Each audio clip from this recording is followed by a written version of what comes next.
Olá, mulheres. Aqui quem fala é Viviane Martinello, do Esposas que Oram. Nós estamos estudando um livro tão maravilhoso, Como Ter um Coração de Maria, um coração que entrega, um coração cheio da presença de Deus, no mundo de Marta, no mundo de tantas agitações. Esse livro maravilhoso foi escrito pela Joana Weaver, da editora CPAD, que tão gentilmente nos cedeu a direção, nos cedeu a oportunidade de estar lendo esse livro maravilhoso. Então nós vamos hoje no áudio 21, entrando no capítulo 8, lições de Lázaro. Estava então enfermo um certo Lázaro. Mandaram, pois, suas irmãs dizer a Jesus: Senhor, eis que está enfermo aquele que tu amas. João 11, 1. Gosto de uma boa história. Não há nada como beber um chá gelado à sombra de uma árvore e me perder em um livro integrante num dia quente de verão. Consigo me envolver por horas nas reviravoltas e mudanças da vida dos personagens. Para mim, suspense, mistério e romance são os elementos de uma grande ficção. Os obstáculos e curiosidades irresistíveis de me fazem virar páginas e páginas e comprar as continuações. Tratando-se da vida real, todavia, preferiria ir direto ao final feliz. Vamos pular a maçã envenenada, estou mais interessada no príncipe e no beijo. E foram felizes para sempre. Esse é o tipo de história que desejo para mim. Mas a vida raramente funciona assim. Em vez de histórias de amor, com lindos príncipes, a maioria de nós passa boa parte da vida pondo em ordem a casa dos anões. E, infelizmente, quando os momentos ruins aparecem e as lutas de nossas vidas se intensificam, não podemos virar as páginas até o fim do livro e satisfazer a curiosidade ou minorar o suspense. Não há um modo fácil de saber como a história termina. Temos que persistir firmemente enquanto o enredo se desenrola. Um enredo intricado. Posso imaginar como Maria e Marta devem ter se sentido quando seu irmão Lázaro ficou doente. Tudo ia muito bem, desde o momento em que Jesus os visitou. Nada mais era como antes. Havia uma nova paz, uma nova alegria, um novo sentido para o amor que permeava a casa toda. O incidente registrado em Lucas 10:38 foi mais do que alguns pequenos parágrafos. Aquele encontro reescreveu completamente a história de suas vidas. Mas parecia que agora o enredo estava tomando um novo rumo. Talvez tudo tenha começado com uma febre. Um pouco da minha canja de galinha, uma boa noite de sono e você se sentirá melhor. Foi que provavelmente a prática Marta disse enquanto levava uma colher de sopa saborosa à boca de seu irmão. É possível que Maria tenha acenado com um sorriso quando se sentou ao seu lado com um pano úmido para esfriar a testa do irmão. Tenho certeza de que estou bem, Marta. Lázaro deve ter dito com gratidão, enquanto voltava para o travesseiro sob os cuidados hábeis de suas irmãs. Estarei bem. Mas como você já sabe, Lázaro não estava bem. A passagem de João 11:1 nos apresenta detalhes sobre a enfermidade, limitando-se a dizer que havia um homem chamado Lázaro que estava doente. Mas através dos relatos seguintes, é óbvio que Lázaro deve ter sido um homem muito especial.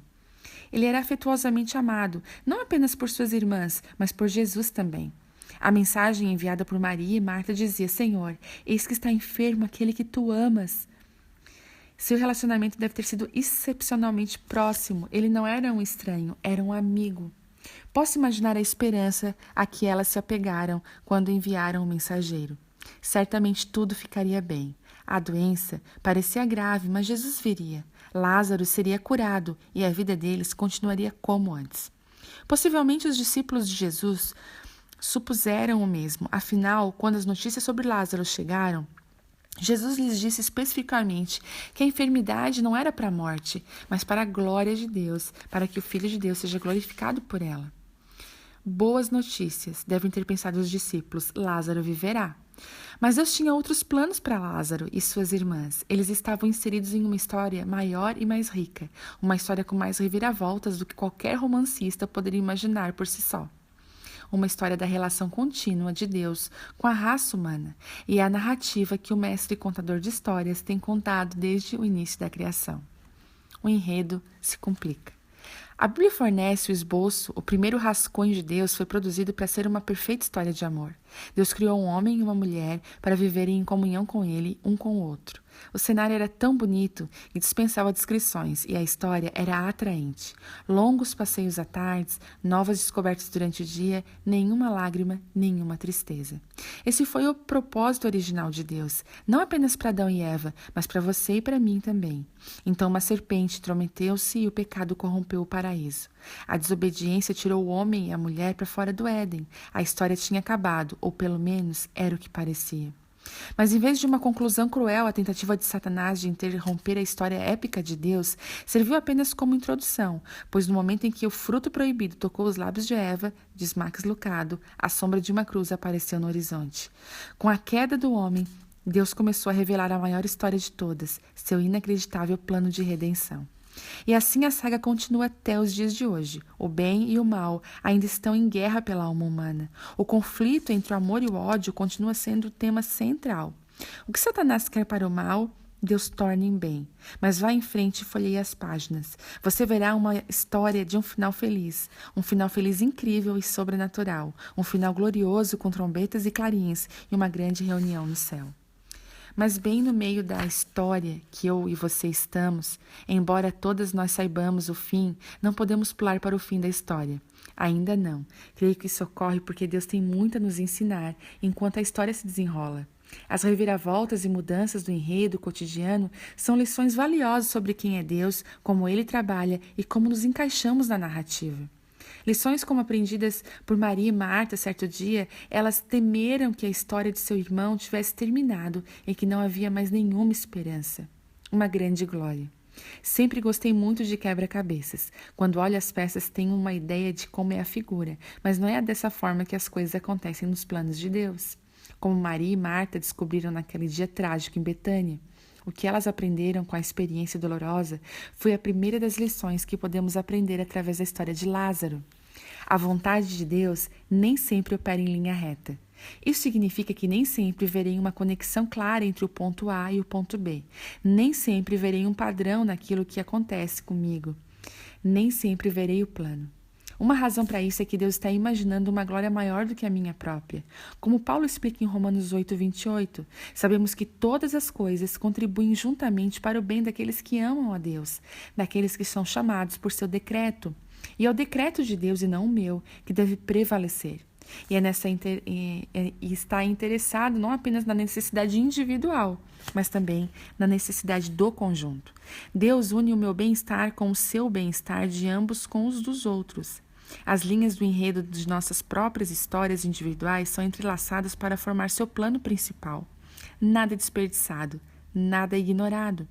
Não há finais monótonos ou desvios de assunto. Cada linha da história recebe sua maior atenção e cuidado.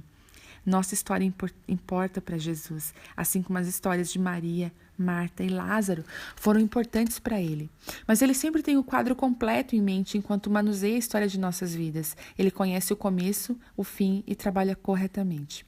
Dessa forma, não fique surpresa se o seu enredo pessoal tem algumas reviravoltas aqui e ali. Não fique aborrecida quando o ponto A não leva automaticamente ao ponto B.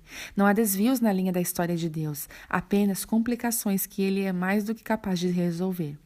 Satanás faz o que pode para colocar tudo a perder, mas Deus neutraliza as manobras diabólicas com um único movimento. Posso imaginar o que acontece nas regiões espirituais quando Deus age assim. Pegue essa! Consigo ouvir Satanás rindo enquanto planeja uma mudança diabólica no enredo. Está bem, diz Deus, vou pegar. Em seguida, com um sorriso que ilumina a eternidade, Deus pega o pior de Satanás e o transforma no melhor. E com cada sacudida e reviravolta, nossa história fica mais clara, mais rica e mais divina. O autor da nossa salvação realmente sabe o que está fazendo, mesmo quando não entendemos. Quando Deus deu a José o sonho da lua e das estrelas inclinados diante dele, o rapaz percebeu que havia grandes coisas guardadas para si. Ele não esperava uma viagem para o Egito, mas o plano de Deus era muito maior do que qualquer coisa que o jovem José poderia imaginar. Ele usou aqueles anos de escravidão e prisão para moldar um homem que salvaria da fome não apenas a sua família e Israel, mas todo o mundo conhecido. Quando o rei Dário foi compelido a lançar Daniel na cova dos leões, creio que este se perguntou se estava prestes a encontrar com o Criador, como comida de felinos. Não tinha ideia de que seu resgate miraculoso serviria como catalisador para a conversão de uma nação, mas Deus tinha um plano. Deus sempre tem um plano, mas esse plano pode não seguir a lógica humana. De fato, pode parecer às vezes que vai contra tudo o que acreditamos sobre Deus, quando coisas ruins acontecem. O problema mais difícil que enfrento como cristão, disse uma vez o pastor e escritor Ray, é o fazer quando Deus não age da forma esperada. Quando Deus sai da linha e não opera da forma como eu acho que ele deveria. O que devo fazer nessa situação? Estas são perguntas difíceis que enfrentamos na história de Lázaro. Por que Jesus permitiria que essa tristeza chegasse a uma família que o amava tanto? Por que ele negaria o seu poder para curar quando já havia curado tanto antes? Esses são assuntos fáceis de entender, não são assuntos fáceis de entender, não são realidades fáceis de suportar. E algumas de vocês, enquanto leem este livro, provavelmente tenham enfrentado uma dor ou uma tragédia tão grande que eu nem posso imaginar. Algumas de vocês perderam filhos, algumas de vocês estão enfrentando um diagnóstico que sempre temeram, algumas de vocês passaram por um casamento destruído e estão encarando a vida sozinhas. Por quê? Não há respostas fáceis. O fato é que podemos não saber o propósito por trás da dor até vermos Jesus face a face. Até lá, não teremos explicações seguras. Temos apenas uma promessa, e Deus limpará de seus olhos toda lágrima, e não haverá mais morte, nem pranto, nem clamor, nem dor, porque já as primeiras coisas são passadas. Apocalipse 21:4. Porque vivemos neste mundo presos à velha ordem das coisas, a tragédia vai tocar nossas vidas. É simplesmente um fato, igual para os cristãos e não cristãos. Todas nós vamos perder pessoas queridas, todas nós vamos morrer. A passagem de Romanos 8:28 é geralmente distorcida para significar apenas coisas boas acontecerão com aqueles que amam a Deus. Mas Paulo queria dizer justamente o contrário. Em Romanos 8:35, ele descreve os tipos de coisas que podem esperar neste mundo. Quem nos separará do amor de Cristo? A tribulação, a angústia, ou a perseguição, a fome, nudez ou perigo ou a espada? Porque estou certo de que nem a morte, nem a vida, nem anjos, nem os principados, nem as potestades, nem o presente, nem o porvir, nem a altura, nem a profundidade, nem alguma outra criatura nos poderá separar do amor de Deus, que está em Cristo Jesus, nosso Senhor. As tribulações são reais. Coisas ruins acontecem igualmente para pessoas boas e pessoas más. E nós, que somos cristãos, não fugimos da vida, diz Paulo. Nós a sobrepujamos, mas em todas essas coisas somos mais do que vencedores por aquele que nos amou. Romanos 8:37. Como uma âncora, a promessa prende nosso mundo trêmulo ao reino inabalável de Deus. As lições de Lázaro também, embora a vida possa se abalar e se agitar, essa verdade sólida como a rocha extraída de João 11:5 permanece. Ora, Jesus amava a Marta e a sua irmã e a Lázaro. Amor é uma âncora fidedigna. Vá em frente, coloque o seu nome no espaço em branco. Jesus ama. Você pode falar o seu nome? O amor de Cristo é um amor ao qual você pode se agarrar, pois ele vai sustentá-la. Embora não consigamos entender os métodos divinos, isso não muda o fato de que Deus é amor, mesmo quando esse amor parece tardar. E aqui eu vou deixar um apêndice para vocês, de que eu creio que toda mulher e todo homem de Deus, ele vai passar por momentos difíceis para ser moldado pelo Senhor, ter o coração preparado para os sonhos e para a vontade de Deus. Que Deus abençoe a cada uma de vocês. Até o próximo áudio.